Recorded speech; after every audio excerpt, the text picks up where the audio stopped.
يا مساء الفل عليكم او صباح الفل ايا كان الوقت اللي انت بتشوفني فيه. اتكلمنا في الفيديو اللي فات عن الحمامات اللي هي مساحتها صغيره وخصوصا حمامات الضيوف. طيب دلوقتي ده بقى وضع قائم عندي وانا عندي الحمام بتاعي مساحته صغيره، اتصرف فيه ازاي بقى؟ بص يا سيدي، باي لوجيك كده، يعني فتح كلام كده بدء ذي بدء. طبيعي الحمام بتاعي حمام صغير، يبقى هجيب له حوض صغير ببساطه كده خالص يعني.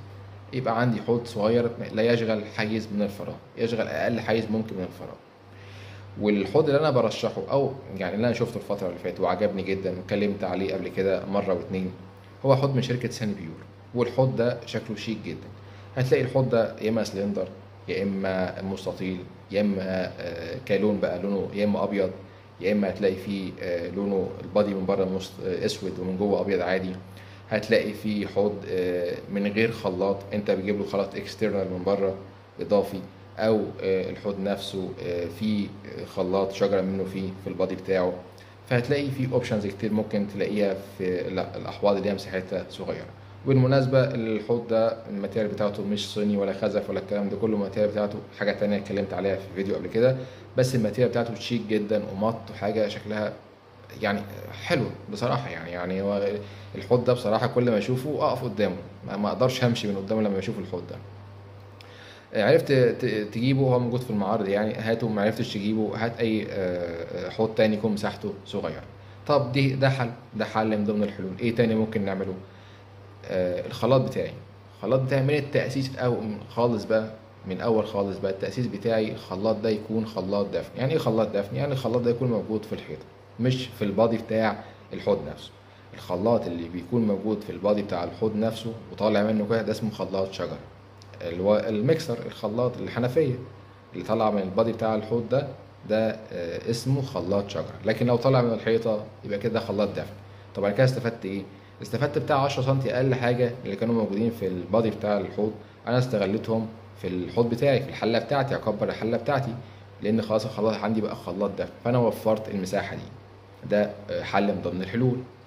لو خلاص انا معدي مرحله التاسيس والحل ده مش هينفع معايا، تعال نروح بقى للمرحله بتاعه الابواب. الباب بتاعي لو باب مفصلي احاول اخلي الباب بتاعي بيفتح لبره مش بيفتح لجوه. فبالتالي لما اخلي الباب بتاعي يفتح لبره يبقى انا كده وفرت بتاع 60 70 سم من اللي كان هياخدها الباب لما يفتح لجوه. انا اولى بالمساحه دي احط فيها الحوض بتاعي. طيب ما عرفتش، ممكن اخلي الباب بتاعي باب سلايدنج يفضل رايح جاي شكرا، ماليش علاقه بالحمام من جوه، وفرت برضو نفس المساحه اللي هي 60 70 سم. طب ما عرفتش اعمل باب سلايدنج ولا افتح الباب لبره. ممكن نخلي الباب ساعتها باب منطبق يبقى فولدبل، يبقى يقفل على نفسه. يعني بدل ما الضلفه هتفتح كده لا هتفتح كده، فيبقى كده وفرت نص المساحه. عندي مفصلات على الناحيه اللي هفتح منها وعندي مفصلات في النص، فالضلفه بتاعت الباب مقسومه نصين، فبالتالي انا اوفر نص المساحه. يعني لو الباب بتاعي كان هياخد 70 سم في الحاله العاديه، لا هو في الحاله دي هياخد 35 سم بس. فانا كده يبقى انا وفرت 35 سم اقدر استخدمه عندي في الحمام بتاعي. طيب فكرة الأبواب دي كلها مش جاية على هواية، مش نافعة خالص، لا باب منطبق ولا باب سلايدنج ولا بيفتح لبره ولا أي حاجة. طب هنعمل إيه؟ أنت غاوي تعقدني أنا عارف. بص يا سيدي، ممكن تعمل إيه تاني؟ وبعد كده ما تسألنيش بقى، يعني هو كده قضيت على كده. ممكن تخلي الحوض بتاعك أصلا كاستم ميد. إيه كاستم ميد ده بقى يا سيدي؟ يعني كأن عندك حتة عجينة، حتة صلصال، وأنت بتشكل فيها الشكل الحوض اللي أنت عاوزه. ايه الماتيريال اللي احنا ممكن نستخدمها عشان نطلع منها حوض؟ انت ممكن تستخدم بورسلين، ممكن تستخدم جرانيت، ممكن تستخدم كوريان كوارتز، ايا كان الماتيريال اللي انت ممكن تستخدمها، بس عامه ده اللي موجود في السوق يعني. وتقيف شكل الحوض بتاعك على الحمام بتاعك باي شكل انت عاوزه بقى. طلع معاك شبه مستطيل، طلع معاك شبه منحرف، طلع معاك في شطره من ناحيه، مثلث من ناحيه، يعني ايا كان شكله يطلع عامل ازاي، انت بتقيف الحوض بتاعك وفقا للي انت عاوزه ووفقا للحمام بتاعك ومساحته. وساعتها انت ممكن تخلي الخلاط بتاعك خلاط جانبي. طالما احنا عدينا مرحله التاسيس ومش عارفين نخلي الخلاط بتاعنا خلاط دفن في الحيطه، فبالتالي كده كده هياخد حيز من الحوض بتاعي. ولو انا عندي العمق بتاعي صغير فانا مش عاوز اسيب 10 سم ولا 12 سم ورا عشان احط فيهم خلاط الشجره، ما عنديش مساحه، فانا عاوز استغل كل سنتي ممكن.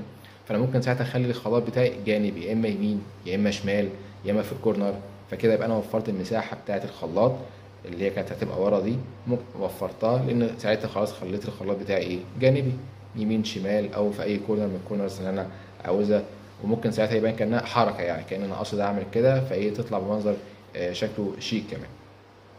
وفي الكاستم ميد ده بيوفر لي بقى كمان في حاله الكاستم ميد دي، هنا عندي بقى ايه فرايتي يعني كبيره جدا، عندي تنوع كبير جدا في الاشكال زي ما قلت، انت بتأيفه وفقا اللي انت عاوزه، وفي الالوان اي لون انت عاوزه بقى براحتك، عاوز تشكل بقى براحتك، عاوز تخلي البادي بتاع الحوض نفسه لونه اسود مثلا، عاوز تخلي الحله نفسها من جوه لونها تاني، لون تاني ابيض، فانت ممكن تشكل حتى في الالوان، يعني مش بس كلها تبقى لون واحد، او التنوع موجود في اللون الاساسي بتاع الحوض نفسه، لان انت عندك عشرات بل مئات الالوان بقى، لو انت هتستخدم بورسلين مثلا او كوريان او كوارز او ايا كان، انت عندك يعني باليته مفتوحه من الالوان، والباليته المفتوحه دي انت ممكن تخلي فيها اكتر من لون كمان، يعني انت ممكن تخلي البادي نفسه بلون والحله بلون تاني خالص، وتجيب خلاط بلون تالت لو انت عاوز، يعني لو في ديزاين معين في دماغك انت عاوز تنفذه.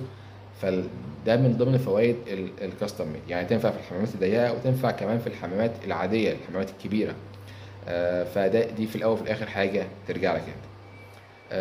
دي كده كانت مجموعه من الحلول اللي انت ممكن تلجأ لها لو الحمام بتاعك مساحته صغيره. اشوفكم على خير، سلام عليكم.